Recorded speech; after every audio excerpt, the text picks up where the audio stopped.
This is section F, the non-parametric analog to the two-sample t-test. And this is FYI, it's optional.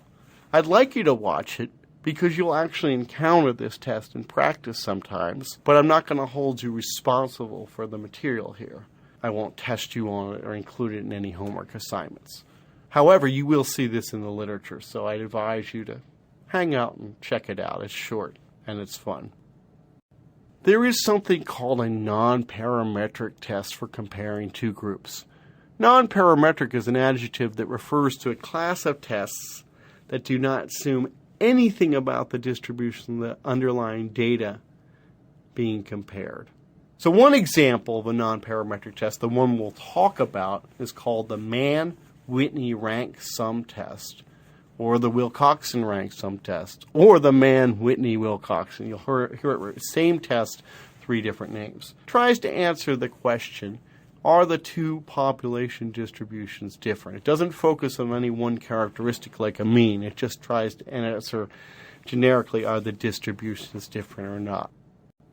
Where does the non-parametric come in? It does not assume that the individual level data in the populations being compared are normally distributed. The two-sample t-test, generally we get away with the central limit theorem, but when we get really small samples, and I'll just say less than 10 in each group, the t-test becomes more sensitive to the assumption of more normality, and essentially requires that with very small samples. For other larger samples, it works well.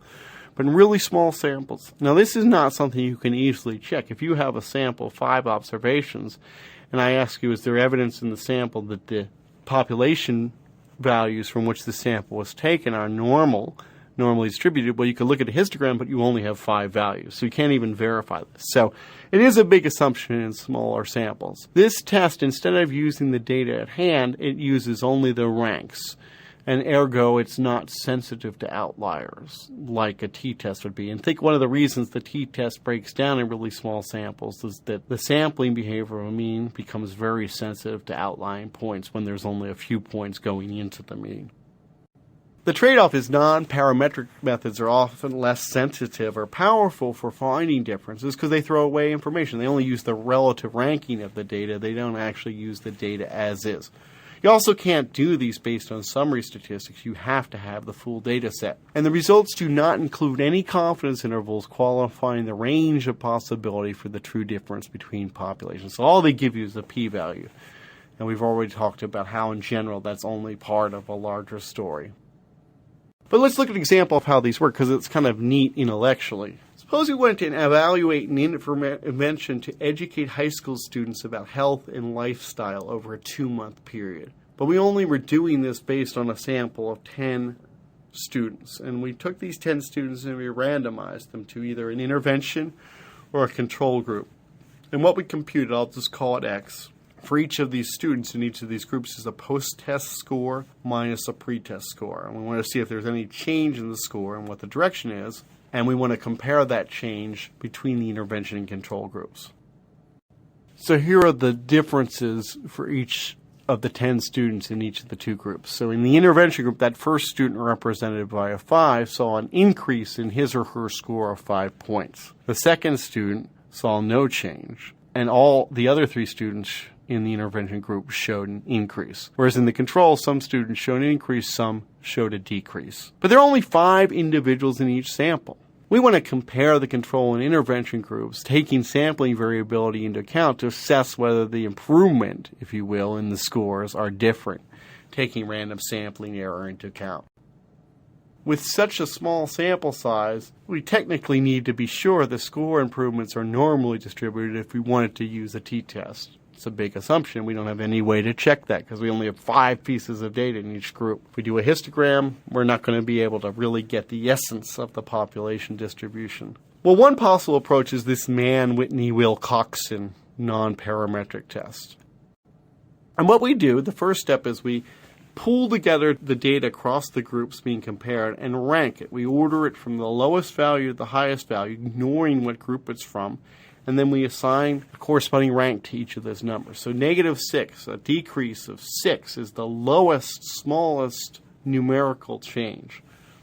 amongst all changes we saw, so that gets a ranking of 1. The next one, a decrease of 5 points, and negative 5 gets a ranking of 2. The 0 gets a ranking of 3, and so on up through 10. Then we reattach the group status. So that first ranked value of negative 6 was for a subject in the control group. That second ranked value was for a subject in the control group. The third ranked value was for a subject in the intervention group, etc. And then what we do is find the average rank in each of the two groups. So we actually looked at the intervention group. The average rank is 6.8. In the control group, the average rank is 4.2. So on average, the scores in the intervention group were higher on average than the corresponding scores in the control group in terms of rank. Now, statisticians have developed formulas and tables. What we actually do is do a hypothesis test where the null hypothesis is that the average ranks at the population level are equal. So no longer the average scores or the average measures that we looked at, but the average ranking of those measurements. And statisticians have developed formulas, tables, etc. to determine the probability of observing such an extreme discrepancy in ranks if the null of no difference in average ranks were the same is true. And that's the p-value. And I'm not going to go through how to get this, and you don't have to worry about it. In fact, you don't have to worry about any of this since it's optional, but hopefully you're interested. In the health education study, the p-value was 0.17. So the interpretation here, with a cutoff of 0.05 for rejecting the null, the interpretation is that the Mann-Whitney test did not show any significant difference in test score improvement between the intervention and control group. So after accounting for sampling variability, it's not clear whether there was a real change or not. We can't rule out no difference in improvement. However, the raw data was striking even if there were only 10 data points. The funny thing is, in most cases, people get all stressed out about this assumptions and being in place for the t-test, but in most cases, the inference will be the same, whether you use the t-test or the Mann-Whitney. In this case, the two-sample t-test would give a different answer, a p-value of 0.14. Still not statistically significant, but slightly smaller. Where this can get people upset is if you have two small samples and your p-value from the t-test comes in at slightly less than 0.05, you claim a significant result. Everybody says, well, you didn't meet the assumptions of the t-test, rerun it with the Mann-Whitney, and you might get a result slightly greater than 0.05. That's the only situation where your inferences are going to differ. Again, this procedure, though, is robust. It's not affected by outliers, as would be the two-sample t-test. If we change that largest observation, 19, to a different value, a higher value, like 22 or 27, the p-value based on the Mann-Whitney test would not change, but the two-sample t-test would change. For purposes of the class, actually, this is totally optional.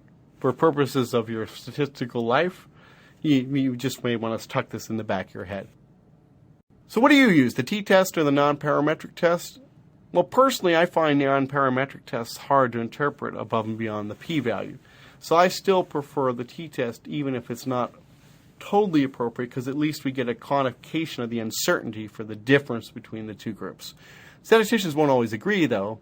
There are some guidelines, but you could use the non-parametric test if the sample sizes are small and you have no reason to believe the data in the populations which you took sample data, the data behaves like a normal distribution.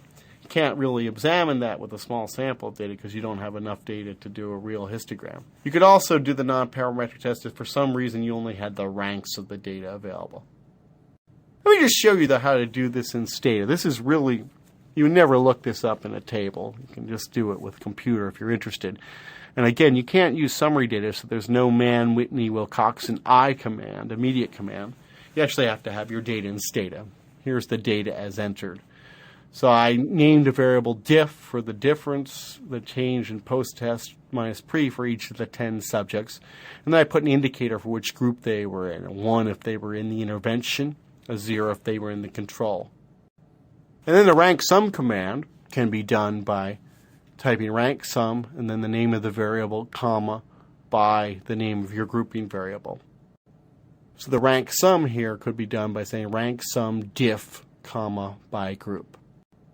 And you get a lot of stuff coming out, but what you really want to look at to get the p-value is that last line, the probability of being greater than the absolute value of z. That probability of being as far or further away from the null of no difference than our sample result was that 0.17. If you wanted to do a t-test, you can also do a t-test when you have individual level data in your computer by typing t-test diff, by group. And the result is shown here. So here's a summary of the educational intervention example. 10 high school students were randomized to either receive a 2-month health and lifestyle education program or no program. Each student was administered a test regarding health and lifestyle issues prior to randomization and then after the 2-month period. Differences in the two test scores, after minus before, were computed for each student. Mean and median test score changes were computed for each of the two study groups. A Mann-Whitney ranked sum test was used to determine if there was a statistically significant difference in test score change between the intervention and control groups at the end of the 2-month study period.